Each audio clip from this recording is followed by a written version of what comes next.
Protesters marched to an Israeli bulldozer encampment in the Negev desert last weekend with one simple demand: stop the destruction of Elad Akib.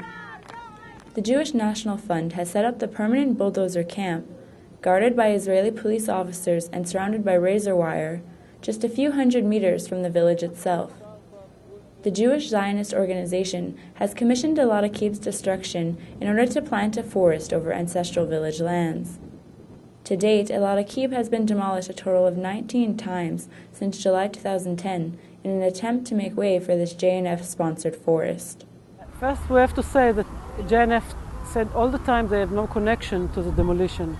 And in the February 9th, I believe it was the 15th demolition, we saw JNF bulldozers raising the shades, the shades of the villagers. And next day we also saw a bulldozer shoving all the demolition. So they do have connection to the demolition, even physically. The destruction of Elad Akib is part of a larger JNF project, which was launched in 2005 called Blueprint Negev. With an investment of $600 million, the JNF plans to increase the population in the Negev desert by 250,000 Jewish residents. According to Noah, to reach this goal, the JNF is destroying and threatening Bedouin villages just like Elad Akib that have existed in the area for hundreds of years. They serve as a foresting authority. And when you say foresting authority, since the foundation of Israel, JNF was actually planting forests on our villages' remains. And you see it all over Israel, in the north and even in the south.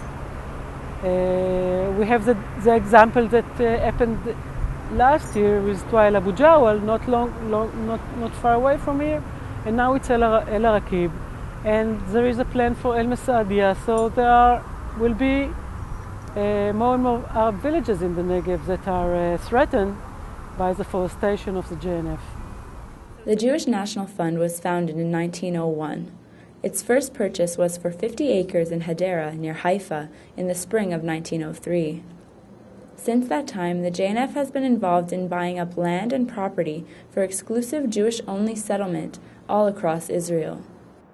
According to Ilan Pape's groundbreaking 2006 book, The Ethnic Cleansing of Palestine, the JNF played a large and instrumental role in the dispossession of Palestinians from their homes during the Nakba of 1948. Pape writes, founded in 1901, the JNF was the principal Zionist tool for the colonization of Palestine. It served as the agency the Zionist movement used to buy Palestinian land upon which it then settled Jewish immigrants. Today, the JNF controls approximately 15% of the total land in Israel, including numerous parks and forested areas which were built over historical Palestinian land and villages. One of the best-known examples of this practice has been that of Canada Park. Canada Park was planted and funded with the support of the Jewish National Fund of Canada over the lands and over the ruins of 3 ethnically cleansed villages, Anwas, Yalu and Beit Nuba, occupied and ethnically cleansed by the Israeli army in the course of and in the wake of the 1967 war. The ethnic cleansing was perpetrated by the Israeli army, not the JNF.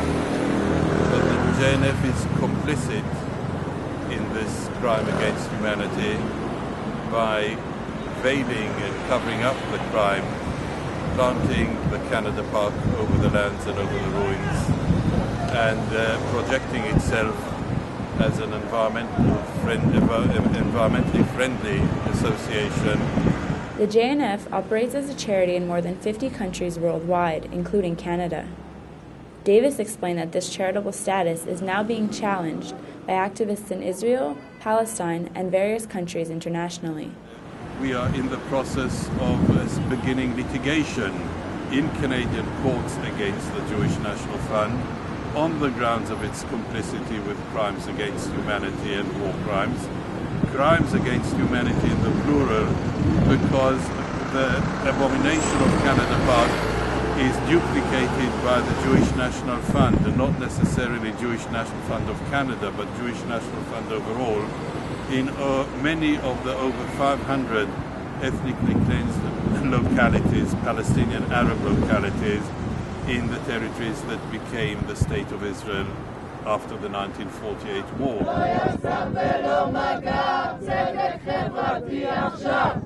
Back in the Negev, Haya Noach says that advocacy work and protests will continue until the JNF changes its policy and allows the residents of Elad Akib to live peacefully in their village.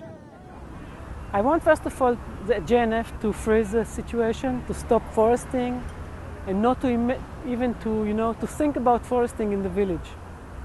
I think it will be a forest of hate and racism. I think it's possible still to stop it. I hope somebody will wake up from this nightmare and say, well, we are making a mistake. I hope.